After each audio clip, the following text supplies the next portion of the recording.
Magmula na maging kontraktor ako. Hindi ko pa kinita ang ganyang kalaking halaga, Mr. Araneta. At kikita ka ngayon sa napakasimpleng paraan. Hindi ka na mahihirapan pa. Hindi ka na mamumuhunan pa. Tataasan mo lang ang bidding, Mr. Orbos. At mapapasayo ang 20 million pesos.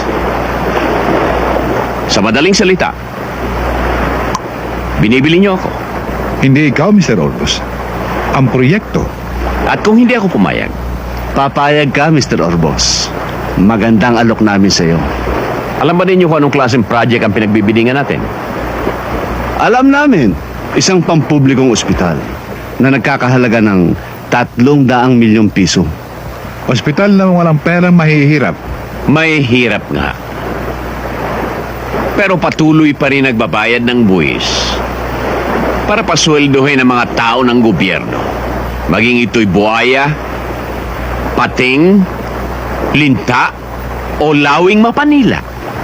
May laman yata yung sinasabi mo, Mr. Orbos. Ang ibig kong sabihin ay marami ng building dyan ang gumuho. Marami ng tulay nang dahil lamang sa kunting lahar ng sumabog ang pinatubo ay natangay.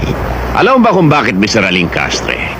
Ang bakal na ginamit, imbes na maging ganito, ay naging ganito. Kaya madaling gumuho.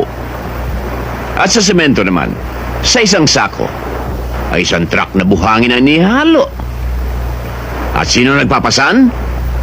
Ang mga may hirap na sinasabi ninyo. Kami bang pinagbibintangan mo, Mr. Orbos? Mr. Araneta,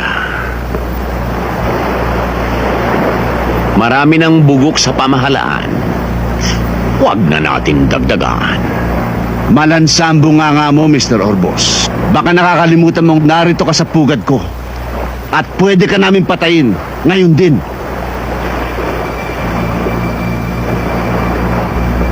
Bakit hindi mo gawin? At nang pare-pareho na tayong paglamayan. Tandaan mo ito, Mr. Alincastre. Ang sisiw ay nagtatago. Tumatakbo, nagkukubli. Dahil takot sa kuko ng mga lawit. Pero pag ang sisiw ay nasukol, ito'y lumalaban. Makatuka man lamang.